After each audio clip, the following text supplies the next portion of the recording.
प्यारे विद्यार्थियों, आप सबको शुभम तिवारी का प्यार भरा नमस्कार। और जैसा कि आप देख रहे हैं, आप अपने स्क्रीन पे एक बहुत ही अच्छे गाने का कुछ लाइन लिखा हुआ है। हिंदी सिनेमा में एक मूवी आई थी, डॉन मूवी आई थी, पुराने वाली जो डॉन थी 1978 में आई थी। उसमें लता मंगेशकर और किशोर दा ने मिल करके एक बहुत अच्छा गाना गाया था, उसका एक लाइन दिया गया है। आगे चैप्टर पे चर्चा करने से पहले इस लाइन को देखिए। अब मैं तो गाने के जैसा नहीं गा सकता हूँ, लेकिन आप इसको अगर आप एज अ शायरी जैसा पढ़ना चाहें, कविता जैसा पढ़ना चाहें, तो क्या लिखा हुआ है? जिसका तुझे था इंतजार, जिसके लिए था दिल बेकरार, वो घड़ी आ गई, फजल में हद से गुजर जाना है, बना देना है इसको या मर जाना है। अब उम्मीद करते हैं विद्यार्थियों, आप सबको ये लाइन अब क्लिक कर गया होगा। मतलब क्या है कि इस चैप्टर में जो हम लोग शुरू करने जा रहे हैं पजल, उसमें आपको हर हद को पार कर जाना है। हर वह लाइन, हर वह हर्डल्स जो हमारे रास्ते में आएगा, उन सब से हमको गुजरना है। और या तो इसको बनाना है या मर जाना है। मर जाना इन द सेंस कहने का क्या मतलब है? मर जाना कहने का मतलब ये है कि हम लोगों को पढ़ाई छोड़ देना है। अगर हम पजल नहीं करना चाहेंगे तो हमसे कभी भी बैंक और ये एमबीए का एग्जामिनेशन बिना पजल का अच्छा स्कोर हम नहीं कर पाएंगे। ये चैप्टर जो हम लोग देखने जा रहे हैं, ये बहुत ही महत्वपूर्ण, मजेदार, रोचक ये चैप्टर है, ये विषय है। आप इसको अच्छे से पढ़ें, अच्छे से समझें। और हमेशा याद रखना है, कोई यहाँ पर a प्लस बी का होल स्क्वायर नहीं होता। यहाँ पे कुछ भी a प्लस बी का होल स्क्वायर नहीं है। यहाँ पे बच्चे झूठ मूठ का बच्चे परेशान होते हैं कि सर ट्रिक्स मिल जाए। कोई ट्रिक नहीं होता है भाई, केवल स्मार्ट वर्क होता है। ट्रिक और स्मार्ट वर्क में बहुत फर्क होता है। यहाँ पे कोई ट्रिक नहीं होता है, यहाँ पे क्या होता है? यहाँ पे स्मार्ट वर्क होता है। यहाँ पे स्मार्ट वर्क होता है। स्मार्ट वर्क करने के लिए आपको पहले स्मार्ट बनना होगा प्यारे विद्यार्थियों। इसलिए हमने लिखा है कि धोखे में मत आना, प्रैक्टिस ही रिजल्ट दिलाएगा। मतलब क्या है कि पजल में अगर रिजल्ट लेना है तो प्रैक्टिस, प्रैक्टिस एंड प्रैक्टिस। तो चलिए ज्यादा समय आपका नहीं लेते हैं और आज से हम लोग शुभारंभ कर रहे हैं, श्री गणेश कर रहे हैं। पजल का सेट 1 हम लेकर आए हैं और हर सेट में हम मिनिमम 2 सवाल, मैक्सिमम 3 सवाल करवाएंगे।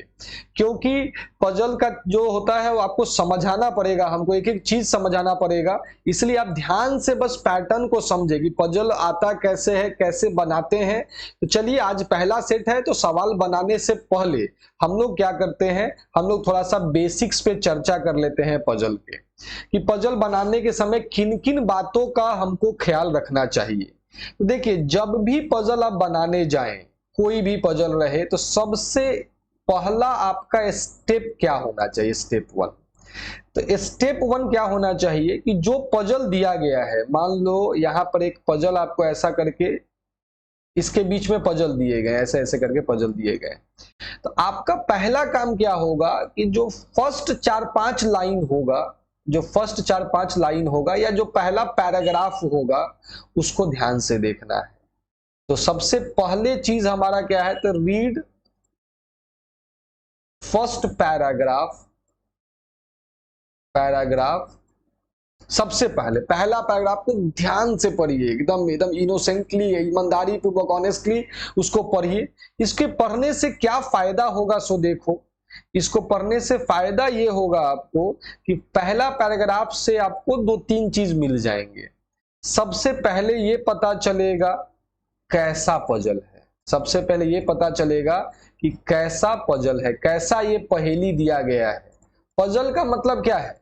पजल का मतलब पहेली, मतलब एक ऐसा कथन जो 100% सत्य होने के बावजूद भी कोई अर्थ स्पष्ट न कर रहा हो, तब तक, जब तक कि उसको सही तरीका से सजा न दिया जाए। मतलब केवल सजाना है, केवल डेकोरेट करना है। हर एक बात जो स्टेटमेंट में दिया जाएगा, जो पजल में दिया जाएगा, वो 100% सही है, बस जम्बल्ड तरीका से दिया गया है, आपको उसको सजा देना। मतलब एक चीज तो दिमाग में पहले डाल लो, इसमें भाई जो दिया है वो सही दिया है। बस इधर उधर करके दिया है, हमको उसको एक साथ कर देना है, थोड़ा स्मार्टली करना है चीजों को। कुछ बातें नहीं दिए जाते हैं उनको भी समझना है, कुछ बातें दिए जाते हैं उसको भी लिखना है। तो सबसे पहले पहला पैराग्राफ से सबसे पहला चीज जो आपको पता चलेगा वो ये पता चलेगा कि कैसा पजल है। कैसा कहने का मतलब क्या है?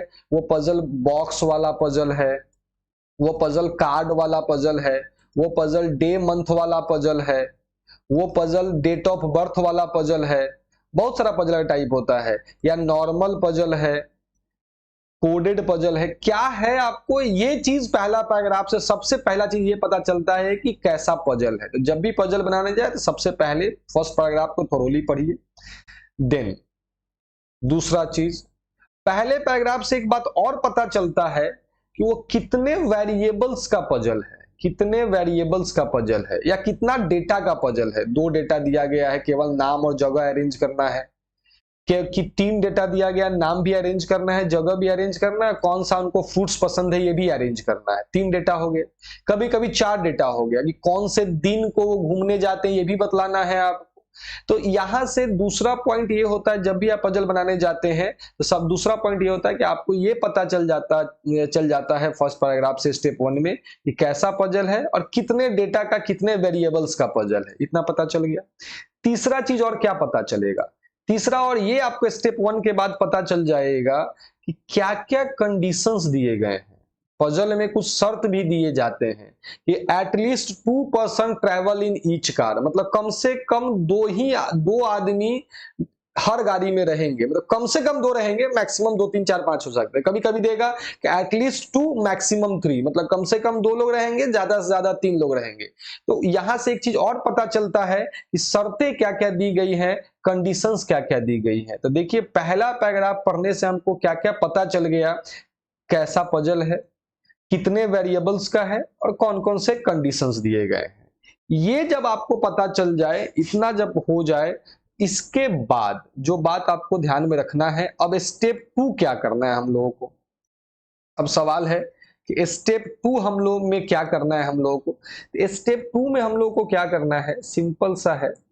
स्टेप 2 में हम लोगों को, जब भी आप स्टेप 2 में जाएं, जब भी आप स्टेप 2 में डायरेक्ट अब सवाल बनाना है। स्टेप 2 में क्या करना है, सवाल बनाना है। सवाल बनाना है, जो भी क्वेश्चन दिया गया है उसको आपको सॉल्व करना है। सवाल बनाना है कहने का क्या अर्थ है, अब सवाल बनाना है, उसके लिए आपको एक बॉक्स बनाना पड़ेगा। एक बॉक्स बनाना पड़ेगा, ऐसा एक बॉक्स बनेगा।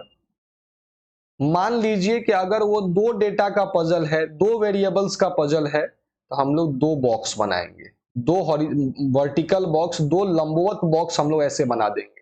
ये पजल 2 डेटा का नहीं होकर के 3 डेटा का होता, हम लोग उसको 3 भागों में ऐसे बांटते। और स्टेप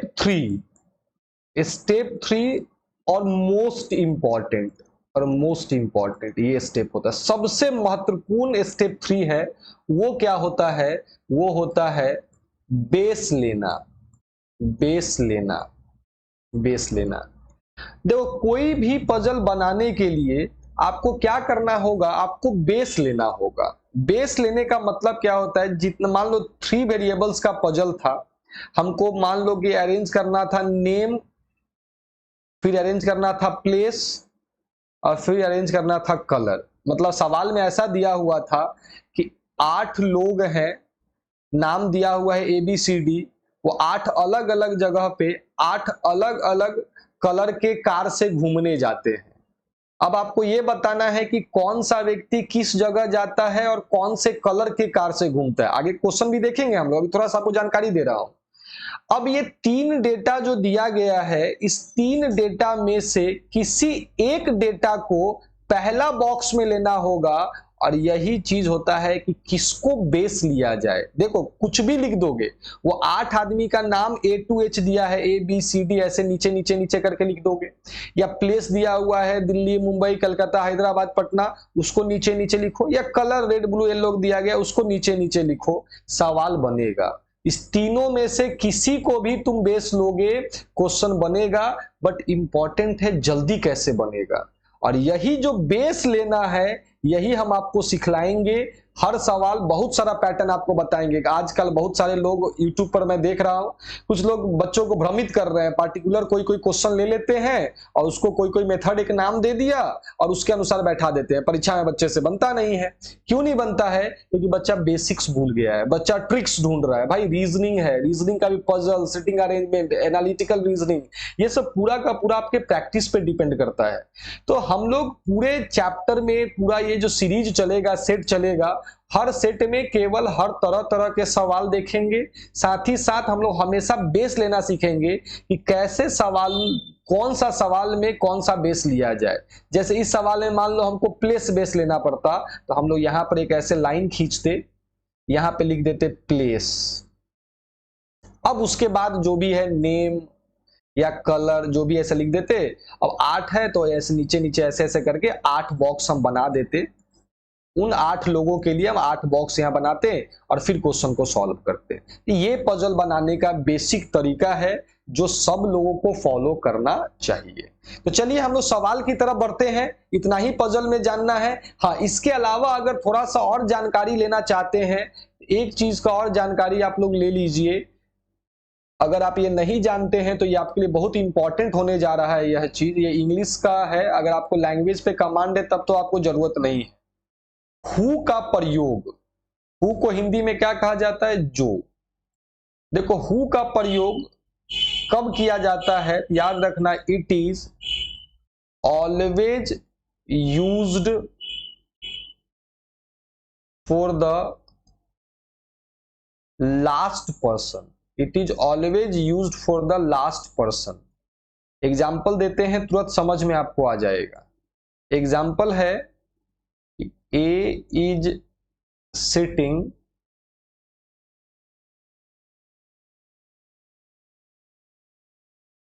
थर्ड टू द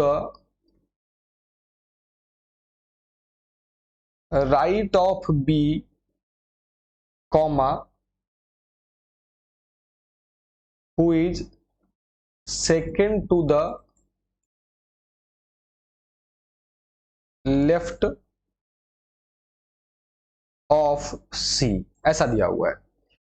तो यहां पे आपको बताया गया है, ऊपर में देखिए कि हु जिसको हिंदी में जो बोलते हैं, it is always used for the last person. ये हमेशा लास्ट पर्सन के लिए यूज में लाया जाता है। यहां पे कौन कौन है? तो ए जो है ये फर्स्ट पर्सन है, और यह बी जो है इसी को लास्ट बोलो या सेकंड पर्सन बोलो। लास्ट कहने का मतलब जो हु के पहले लास्ट वाला आदमी है उसके लिए चर्चा करते हैं। तो यहां पे क्या बोला गया है कि हु हमेशा से लास्ट पर्सन के लिए आता है। जैसे एक मान लेते हैं कि एक लाइन ले लेते हैं, एक लाइन ले लेते हैं जिसमें 5 लोग हैं, सबका फेस नॉर्थ की तरफ है। ये सिटिंग अरेंजमेंट में भी बहुत सारा आता है। तो sitting arrangement is also a puzzle. हमेशा याद रखना, there is no difference between sitting arrangement and puzzle. Sitting arrangement भी पजल ही है, बट डिफरेंस ये है कि sitting arrangement is that type of puzzle which have direction. वह एक ऐसा पजल है जिसमें डायरेक्शन होता है, जिसमें दिशा दिया हुआ होता है, north facing, south facing, circle की तरफ, अंदर की तरफ फेस कर रहा है, बाहर की तरफ फेस कर रहा है, और कोई डिफरेंस नहीं होता पजल में। कोई पजल केवल डेटा पे आधारित होता है, इसको फेस से कोई लेना देना नहीं है, डायरेक्शन से कोई लेना देना नहीं है। तो मान लो कि 5 आदमी नॉर्थ की ओर फेस करके बैठे हैं और बोला कि ए बी के राइट में थर्ड है। तो हमने ऐसा डायग्राम बना दिया कि ए जो है वो बी के राइट में थर्ड है। हमने यहां पे ऐसे बी को ले लिया, और बी के राइट में थर्ड, नॉर्थ की ओर फेस है तो राइट का मतलब दाहिने साइड, आप अपने राइट की तरफ जाएंगे। और यहां पे कौन बैठा है? ए बैठा है। Who is second to the left of C? अब बच्चा यहां पे कंफ्यूज हो जाता है। बहुत बच्चों को हमने देखा है कि C के लेफ्ट में सेकंड कौन है, A है कि B है? तो हमेशा याद रखना कि who is always used for the last person। ये who जो है वो हमेशा किसके लिए आएगा? तो B के लिए आएगा। वो हमेशा किसके लिए आएगा? B के लिए आएगा। मतलब ये क्वेश्चन बोला है कि A B के राइट में थर्ड है जो कि सी के बाएं दूसरा है। तो जो कि किसके लिए आता है, तो जो उसके एकदम नजदीक में होता है। तो आसान शब्दों में याद रखो, हु किसके लिए प्रयोग में आएगा, तो हु से जस्ट पहले जो व्यक्ति रहेगा, हु हमेशा अपने से नजदीक वाले व्यक्ति के लिए प्रयोग में लाया जाता है। तो हु के जस्ट नजदीक में कौन है, यहाँ पे बी है, तो हम लोग बी किसके लेफ्ट में सेकंड है, तो सी के लेफ्ट में सेकंड है। ऑब्वियस सी बात है, हम लोग यहाँ पे सी को लेंगे तो इसके लेफ्ट में सेकंड कौन हो जाएगा, बी हो जाएगा। अगर यही गलती कर देते, अगर हम सी के लेफ्ट में सेकंड ए को ले लेते, सी को हम इधर ले लेते, तो ये हमारा गलत हो जाता। अगर हम सी को यहां ले लेते, तो ये सी का प्लेस गलत हो जाता है, क्योंकि हु हमेशा से अपने से नजदीक वाले व्यक्ति के लिए प्रयोग में लाया जाता है। क्लियर हो गया, एक ये याद रखिए। दूसरा जो आप याद रखिए, दूसरा आप याद रखिए क्या, दूसरा याद रखिए,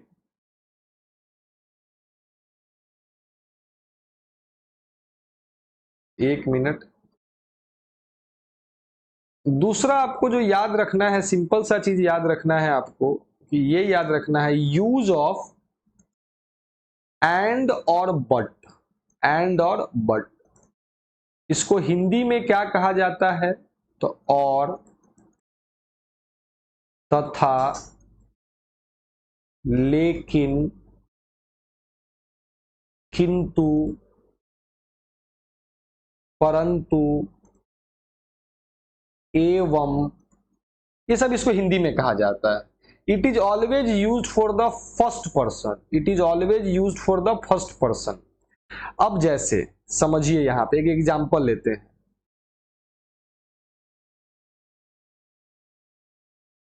एक ऐसा दिया हुआ है कि A is sitting third to the right of B and second to the left of C, and second to the left of C. तो चलो इसका भी डायग्राम बनाते हैं हम लोग। क्या बोला कि ए बी के राइट में थर्ड है, तो चलो यहाँ पे तो बी के राइट में थर्ड ए है, दिख रहा है, बी के राइट में थर्ड कौन है, ए है। एंड का मतलब और, हिंदी में क्या बोलेंगे, ए बी के दाएं तीसरा है और सी के बाएं दूसरा है। तो और जैसे ही आ गया, एंड जैसे ही आ गया, वैसे ही समझना कि एंड जो होता है हमेशा फर्स्ट पर्सन के लिए आता है। मतलब ये जो एंड जो आया है वो किसके लिए आया है, ए के लिए आया। और ऐसे तुम अगर इंग्लिश पे कमांड है, भाषा पे कमांड है, तो आप ऐसे भी समझ जाओगे कि A is sitting third to the right of B and second to the left of C. मतलब दोनों बात ए के लिए ही हो रहा है कि ए बी के राइट में थर्ड है, बी के राइट में थर्ड है और सी के लेफ्ट में सेकंड है। तो अब हम सी को यहां लेंगे, तभी इसके लेफ्ट में ये कौन हो जाएगा, सेकंड हो जाएगा। तो ये दो बातें तो एकदम आप ख्याल में रखना, एंड और बट का प्रयोग और हु का प्रयोग, इतना तो आपको एकदम याद होना चाहिए, इसमें कहीं कोई दिक्कत नहीं होना चाहिए। और लास्ट आप पजल बनाने जा रहे हैं, तो आपको एक हम गोल्डन रूल देते हैं पजल बनाने का, जो आप लोग ध्यान में रखना। क्या है गोल्डन रूल, सो देखिए। तो पजल बनाने का गोल्डन रूल क्या होता है, तो इसको गोल्डन कलर से भी हम लिखते हैं, गोल्डन रूल क्या होता है पजल बनाने का। सो देखिए, पजल बनाने का गोल्डन रूल है,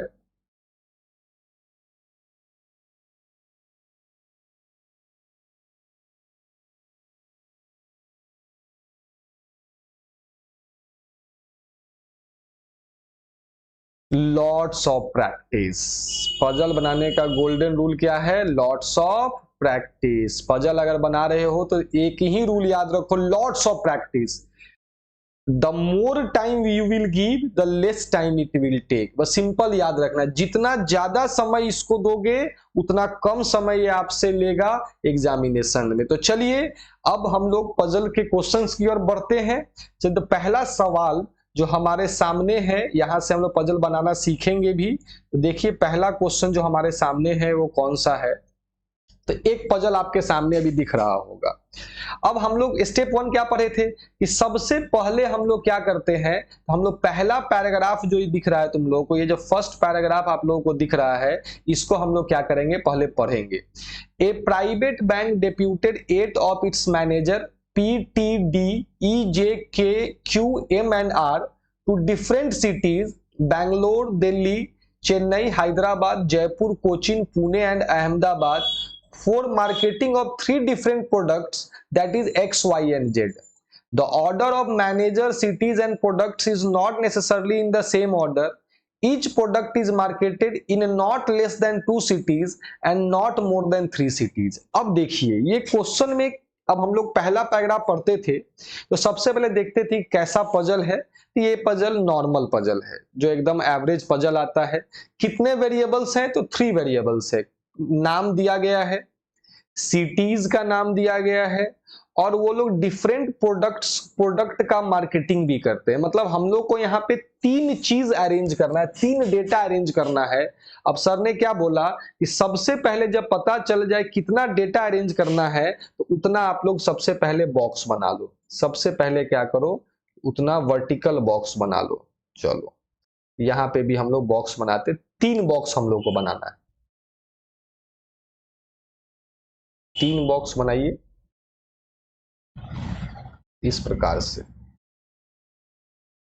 3 बॉक्स बन गया। अब 3 बॉक्स बनने के बाद पहला बॉक्स में बेस लेना पड़ेगा। जो पहला बॉक्स है, जो फर्स्ट बॉक्स है, उसमें हम लोग को बेस लेना पड़ेगा। बेस लेने का मतलब ये होता है कि इसमें कौन सा डेटा लिखें, नेम को लिखें या सिटी को लिखें या प्रोडक्ट जो XYZ है उसको लिखें कि क्वेश्चन आसानी से बन जाए। तो यहाँ पर नाम भी 8 दिया है, शहर का नाम भी 8 दिया है, 3 प्रोडक्ट दिया है। तो पहले तो प्रोडक्ट 1 नहीं लेंगे, प्रोडक्ट को कभी नहीं लेंगे, चूंकि 2 मैक्सिमम डेटा है, एक मिनिमम डेटा है। तो जो मैक्सिमम डेटा वाला है उसी को हमेशा या मैक्सिमम टाइम उसी को बेस लेते हैं। तो अब या तो नाम या तो सिटी को पहले लिखना है। जब कभी भी सवाल बनाए और ऐसा आपके पास दुविधा आ जाए और इस प्रकार का सवाल आ जाए तो ऐसे सवालों में आप नेम को प्रेफर कीजिएगा। और ऐसे भी पजल में 100 सवालों में से 70 सवालों में या 80 सवालों में नाम को ही प्रेफर किया जाता है। तो सबसे पहला बॉक्स में हम लोग नेम ले लेंगे। अब दूसरे बॉक्स में आप कुछ भी ले सकते हैं। दूसरे बॉक्स में हम लोग सिटी ले लेते हैं और तीसरे बॉक्स में हम लोग ले लेते हैं क्या चीज, तो कौन सा प्रोडक्ट ये लोग खरीदा है। अब 8 आदमी है तो 8 आदमी के लिए 8 बॉक्स यहां पे इस प्रकार से बनाना पड़ेगा। 8 लोगों के लिए 8 बॉक्स बनाना है। ऐसे 2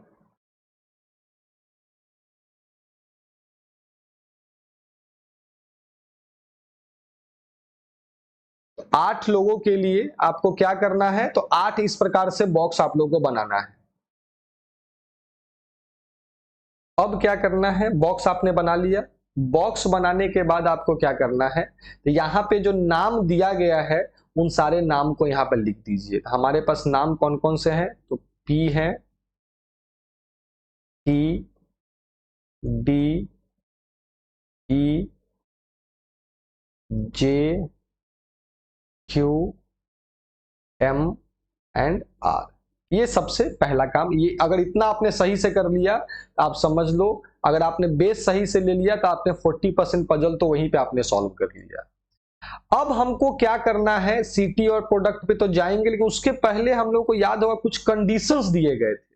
क्या कंडीशंस दिए गए थे कि पहला तो था the order of manager, cities and product is not necessarily in the same order. तो चलो उससे मतलब कहने का इसका मतलब ये है कि जरूरी नहीं है कि जिस ऑर्डर में ये चेन्नई के बाद हैदराबाद है तो आपको भी चेन्नई के बाद हैदराबाद लेना है। ये ऑर्डर उसी में नहीं, क्रम में नहीं है, उसको आपको सजाना होगा। कंडीशन यहां से कि each product is marketed in not less than 2 cities. मतलब क्या है, नॉट मोर देन 3 सिटीज। मतलब ये जो 3 प्रोडक्ट है XYZ वो कम से कम 2 शहरों में मार्केट किया जाएगा और ज्यादा से ज्यादा 3 शहरों में। मतलब X जो है मैक्स 2 आदमी खरीद सकता है। 2 सिटी में, 2 अलग अलग सिटी में मिनिमम 2 आदमी को X का प्रोडक्ट को मार्केट करना ही पड़ेगा, मार्केटिंग करना ही पड़ेगा। मैक्सिमम 3 आदमी एक प्रोडक्ट का मार्केटिंग कर सकता है। क्लियर हो गया सब लोगों का। अब कुछ नहीं करो, अब जादू देखो, बस सवाल पढ़ते जाओ। लिखा हुआ है T goes to Delhi for marketing of product Y. ये पूरा का पूरा पॉजिटिव डेटा है कि टी जो है, टी कहां पे है हमारा, टी जो है दिल्ली जाता है और कौन से प्रोडक्ट को मार्केट करता है, तो वाई को मार्केट करता है। कौन से प्रोडक्ट को मार्केट करता है, वाई को। J goes to Hyderabad for marketing of product Z. J goes to Hyderabad, J के बारे में भी पूरा डेटा दे दिया गया कि जे जो है वो हैदराबाद जाएगा और कौन सा प्रोडक्ट को मार्केटिंग करेगा, तो जेड नाम का एक प्रोडक्ट है, उसको ये मार्केटिंग करेगा। फिर बोला है E does not go to Bangalore or Jaipur and markets the same product as M who goes to Ahmedabad। देखो यहां पे हु का प्रयोग हमेशा अपने से नजदीक वाले व्यक्ति के लिए, तो हु किसके लिए आया, एम के लिए आया, तो हु के जगह एम ले लीजिए, एम गोज टू अहमदाबाद। तो पहले एक लाइन लिखो जो साफ साफ दिख रहा है, एम जो है अहमदाबाद जाता है, अहमदाबाद जाता है। और उसके पहले बोला था कि E does not go to Bangalore Jaipur, E के बारे में बोला है कि ये न तो बैंगलोर जाएगा और न ही जयपुर जाएगा। और ये चीज आपको एकदम ई के सामने लिखना है राइट हैंड साइड में, इस बहुत काम करता है आगे चल करके। मतलब बैंगलोर और जयपुर इस रो में तो नहीं होगा, इसके अलावा कहीं भी हो सकता है। ये भी चीज जो नहीं होगा उसको भी लिखना है आपको, जो नहीं होगा नहीं होगा नहीं होगा वो एकदम राइट में आपको लिखना है, जो नहीं होगा। फिर क्या बोलता है, सो देखिए, आर गोज टू चेन्नई, अब सॉरी एक चीज और दिया हुआ था कि E does not go to Bangalore और Jaipur and markets the same product as M who goes to Ahmedabad, और सेम वैसा ही प्रोडक्ट का मार्केटिंग करता है जैसा कि एम करता है। मतलब क्या है, ई का प्रोडक्ट और एम का प्रोडक्ट जो होगा वो सेम होगा। ई का प्रोडक्ट और एम का प्रोडक्ट सेम होगा, तो मतलब अगर इस जगह पे x आएगा या y आएगा, तो यहां पर भी x और y आएगा। ये दोनों जगह हमने स्टार इसलिए लिख दिया है, ये सब भी एक स्मार्ट रिप्रेजेंटेशन होता है चीजों को याद रखने के लिए। ये दोनों जगह सेम चीज आने वाला है, तो हमने दोनों जगह स्टार लिख दिया या डॉलर लिख दिया या हैच लिख दिया, कुछ भी रिप्रेजेंट कर दिया, जिससे हमको ये पता चल गया कि ये दोनों जगह सेम चीज आने वाला है। तो चीजों को बारीकी से समझिएगा आप लोग। फिर क्या बोलता है कि R goes to Chennai for marketing of product Z, R Chennai जाता है, आर के बारे में बोला कि आर जो है वह चेन्नई जाता है मार्केटिंग ऑफ प्रोडक्ट जेड, और किस चीज को, प्रोडक्ट को मार्केटिंग करने, जेड को मार्केटिंग करने। अब देखो थोड़ा थोड़ा कॉमन सेंस ऐसे ही आपको अप्लाई करना होगा। अब यहाँ पे क्या हम कॉमन सेंस अप्लाई करेंगे, हमको साफ साफ बोला था कि each product is marketed not less than 2 cities and not more than 3 cities। मतलब कोई भी प्रोडक्ट मैक्सिमम जो है वो 3 ही शहर में मार्केट किया जा सकता है। अब देखो जेड, जेड को अगर हम ई में लेंगे तो जेड को वाई एम में भी लेना पड़ेगा। जेड ऑलरेडी 2 आ चुका है, और अगर ये दोनों जगह जेड ले लेंगे तो जेड 4 हो जाएगा। इसका मतलब क्लियर हो चुका है कि इस ई में जेड नहीं होगा और एम में भी जेड नहीं होगा। ये चीज समझ में आ रहा है। वाई अभी हो सकता है, वाई को अगर ये 2 जगह ले भी लेते हैं तो वाई 3 ही जगह अभी होगा। लेकिन चलो और सवाल को आगे पढ़ते हैं। Same product is marketed in Bangalore and Delhi. अच्छा, बैंगलोर और दिल्ली में भी सेम प्रोडक्ट का मार्केटिंग किया जाएगा। बोला है कि बैंगलोर और दिल्ली में, मतलब वाई जो है, वाई के बारे में क्या है कि वाई बोला है कि दिल्ली का जो प्रोडक्ट है जो कि वाई है वो बैंगलोर में भी चलेगा। तो चलिए हम लोग जब बैंगलोर आएगा तो वहां पे देखेंगे हम लोग। फिर लिखा ई, अच्छा यहाँ सेकंड नहीं होगा, ये प्रिंटिंग एरर है, ई एंड होगा यहाँ पे। E and Q R marketing the same product, E and Q. अब देखो E and Q R marketing the same product, इसका मतलब क्या हो गया कि ई और एम का सेम प्रोडक्ट था, ई और क्यू का भी सेम प्रोडक्ट है, मतलब इस जगह पे भी स्टार डाल दीजिए। मतलब ई क्यू और एम में एक ही प्रोडक्ट आएगा तो वह जेड और वाई तो नहीं हो सकता है, क्योंकि अगर वाई को हम लेंगे तो वाई 1 2 3, एक पहले से 4 हो जाएगा। तो क्लियर हो गया है कि यहाँ पे x होगा, यहाँ भी x होगा और यहाँ भी x होगा। मतलब x जो है वो प्रोडक्ट का मार्केटिंग कंप्लीट हो गया। 3 जगह 3 लोगों ने x का प्रोडक्ट का मार्केटिंग किया है, E, Q और M ने। फिर देखिए क्या बोलता है, P गोज टू पुणे। अब बोलता है कि P goes to Pune for marketing of product Z। E जो है कहां गया, P जो है वो पुणे जाता है। P के बारे में बोला कि P जो है वो पुणे जाता है, और कौन सा प्रोडक्ट का मार्केटिंग करता है, Z का करता है। तो Z भी 3 जगह हो गया, X भी 3 जगह हो गया। तो अब एक जगह जो बचा हुआ है वहां Y ही होगा, क्योंकि मिनिमम 2 जगह तो होना ही चाहिए आपका। अब और क्या बोला था, एक जगह मैंने पढ़ा था हम लोगों ने कि दिल्ली जो वाई जो है वो दिल्ली में है और बैंगलोर में भी है। लिखा हुआ था यहाँ पे आपको कि same product is marketed in Bangalore and Delhi. मतलब दिल्ली में अगर वाई है तो बैंगलोर में भी वाई होगा, तो वाई वाला जगह पे यहाँ पे हम लोग बैंगलोर लिख देंगे, बैंगलोर लिख देंगे। अब जयपुर को देखो, यहाँ पे अभी देखो ये कैसे काम कर रहा है। जयपुर दो ही जगह बचा हुआ है, एक जयपुर बचा हुआ है और एक जो बचा हुआ है वो कोची बचा हुआ है। देखो अब यहाँ पे जयपुर नहीं होगा तो इस जगह पे अब एक ही नाम आ सकता है, दैट इज कोचिन। तो यहाँ पे क्यू में क्या हो जाएगा, जयपुर। और ये देखिए हमारा पजल बनके तैयार हो गया। अभी आपको हम बतला रहे हैं इसलिए समय लग रहा है, ये सब क्वेश्चन बनाने में 2 मिनट से हार्डली 3 मिनट तक लगता है, उससे ज्यादा ऐसा सवाल बनाने में नहीं लगता। और हर परीक्षा में एक सवाल तो जरूर ऐसा रहेगा, तो 5 नंबर आप यहाँ से सटीक लेकर आ जाएंगे आप। और इस पे 5 सवाल पूछे जाएंगे कि टी कहां से बिलोंग करता है, क्यू कौन सा प्रोडक्ट का मार्केटिंग करता है, ऐसे करके 5 सवाल आप पजल बनाते हैं तो आप जानते हैं 5 सवाल इसके बाद पूछे जाएंगे, उसका आपको जवाब दे देना है। सवाल हमने नहीं लिया है, केवल हमने पजल को लिया है। उम्मीद करते हैं ये चीज समझ में आप लोगों को आया होगा। चलिए अब हम लोग आज को क्या करेंगे, आगे हम लोग बढ़ाएंगे।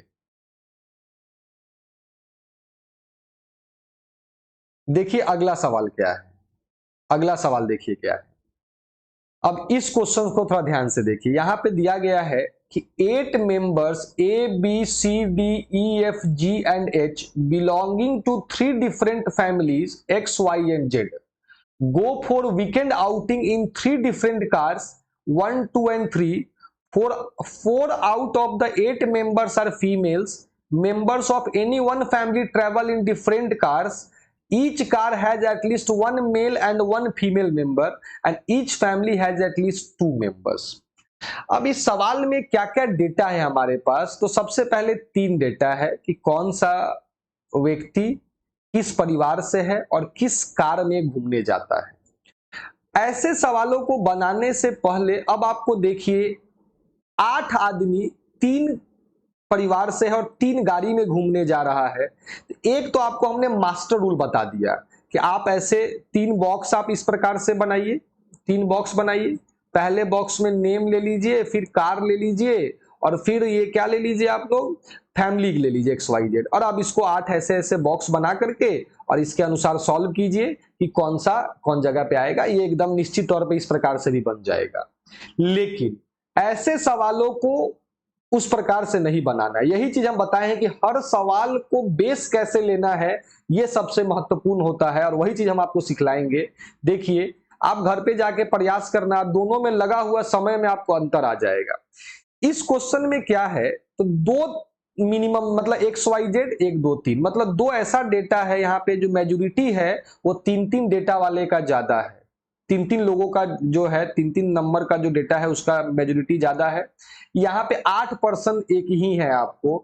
इस जगह पे हम लोग मेजोरिटी वाले में से किसी एक को चुनेंगे। मैक्सिमम टाइम ये फॉर्मूला काम करता है, या तो कार को हम लोग लिख देंगे या तो परिवार को लिख देंगे। ऐसे सिचुएशन में सोचो परिवार को लिखने से ज्यादा सही रहेगा, क्योंकि ये सारे लोग तो 3 ही परिवार के हैं ना, या तो एक्स के हैं या तो वाई के हैं या तो जेड का है। तो ऐसा सवाल आए जब भी तो हम लोग इस प्रकार से यहाँ पे लिख देंगे, देखो एक्स वाई और जेड 3 तरह से। अब इसको बॉक्स को ऐसे खींच देंगे लाइन, इस प्रकार से ऐसे लाइन खींच देंगे। और लाइन खींचने के बाद हम लोग,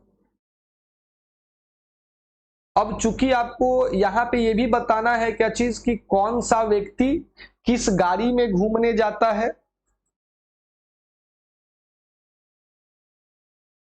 अब चलिए अब हम लोग क्या करते हैं, अब इस क्वेश्चन को बनाते हैं। देखिए कैसे बनाते हैं। यहां तक तो हम लोग जान गए। फिर लिखा हुआ है कि 4 out of 8 members are females, 8 में 4 फीमेल्स है 4 मेल्स है। Members of any one family travel in different cars, कहने का मतलब क्या है कि हर एक परिवार का आदमी अलग अलग गाड़ी से घूमेगा। हर परिवार का आदमी, कोई ऐसा नहीं है कि एक ही परिवार का आदमी एक ही कार में एक ही परिवार का आदमी जा रहे हैं, परिवार का हर आदमी अलग अलग कार से घूमने जाएगा। फिर बोला है कि हर each car at least 1 male and 1 female member, हर गाड़ी में कम से कम 1 मेल और 1 फीमेल होना चाहिए। और each family has at least 2 members, हर परिवार में कम से कम 2 लोग तो होने ही चाहिए। सवाल पढ़ना शुरू कीजिए। ए बिलोंग्स टू फैमिली वाई, बोला कि ए के बारे में बोला कि ए जो है वो फैमिली वाई से बिलोंग करता है। एंड ही सी से भी जेंडर क्लियर होता है। And he travels in car 3, ही साफ साफ दिया गया है तो यहाँ पे प्लस का साइन दे देंगे। और ये कौन से गाड़ी से जाता है, तो कार 3 से जाता है, उसके सामने हम लोग कार 3 लिख देंगे। देखिए कितना आसान हो जाएगा सवाल बनाना। D is wife of E and they travels in cars 1 and 2 respectively. बोला कि डी जो है वाइफ है किसकी, ई की। तो अगर डी वाइफ है ई की तो साधारणतः एक महिला का शादी एक पुरुष से ही होता है, और यही आपको मानकर चलना है। आजकल कोर्ट ने बहुत सारा आदेश भी दे दिया है, महिला महिला पुरुष पुरुष शादी कर रहे हैं, लेकिन आपको उसको नहीं मानना है, वो अगेंस्ट द नेचर है, आपको उसको नहीं मानना है। आपको क्या मानकर चलना है, अभी तक एग्जामिनर ने इस चीज को नहीं माना है। एग्जामिनर अभी इसी बात को बोलता है कि आपको ठीक है, आपको अगर इच्छा है, आप स्वेच्छा से अगर आप साथ रहना चाहते हैं, लड़का हो लड़का, दो लड़का साथ रहना चाहते हैं, लड़की लड़की साथ रहना चाहते, रह सकते हैं। लेकिन अभी परीक्षा में इतना आपको ब्लड रिलेशन बनाए तो याद रखिए एक फीमेल का शादी हमेशा एक मेल से होगा, ये बात तय है आपका। अब बोला क्या चीज आपको कि D is the wife of E and they travels in car 1 and 2 respectively, मतलब उसी क्रम में डी कार 1 से जाएगा और ई कार 2 से जाएगा। मतलब डी और ई का सारा डेटा पता चल चुका है, कौन गाड़ी से जा रहे हैं ये भी पता चल चुका है, बस किस परिवार में है ये अभी हम लोगों को पता नहीं चला है, बाद में देखेंगे। फिर बोलता है कि H is the son of B who is the wife of G। Who हमेशा से लगेगा लास्ट पर्सन के लिए।